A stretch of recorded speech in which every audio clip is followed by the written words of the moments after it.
Kim, Any questions? Yes. what size are the largest boats, and what size is the pram? The pram is what, an 8-foot boat.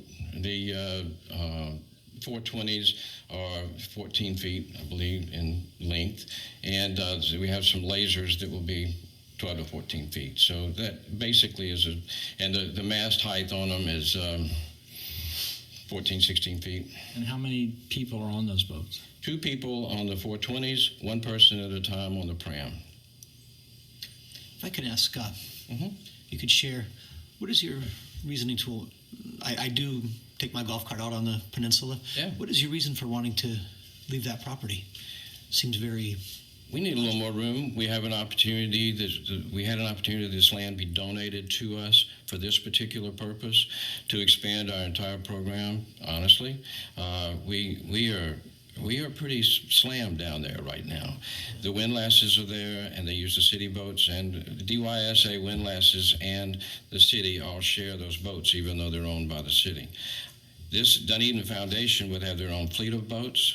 Those boats would stay. You asked that question. Those boats would stay at City Marina, and the windlasses, their preference is to stay there as well. on a normal day, what are your hours of operation in every day? Our programs on Sunday right now go from 12 till 4. Generally, they're there from 11 till 5 on Sunday. Our high school programs go from 2 in the afternoon till 5 in the afternoon, and that's 2 days a week. We had looked at expanding to a Saturday program for our kids because our waiting list is so long. We had talked about that, and obviously by having a sailing center, we can offer more options and more days of the week. This will be a full-time sailing center ultimately. I want to be transparent there. I don't want you to think it's going to be 1 day a week. It's not. Right. I guess because there was some letters, we received some letters from people out there. Sure. There's a concern about, on a given day. I'm not familiar. I can tell you, I've never been in a sailboat, and someday maybe I will.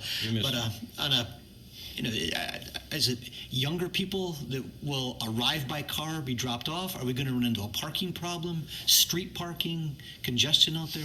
That's an excellent question. Most of our students and young sailors are dropped off. Okay. The large percentage of them are dropped off.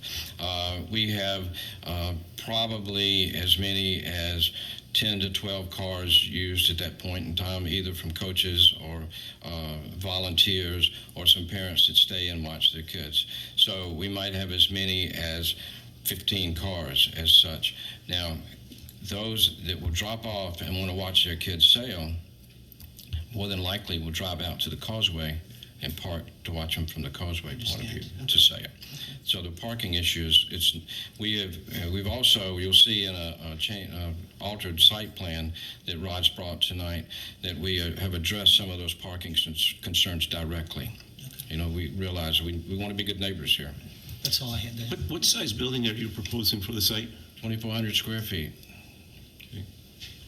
And how many square feet is the site itself? Rod, you got that information? You got it? 4/10 of an acre. It's 4/10 of an acre.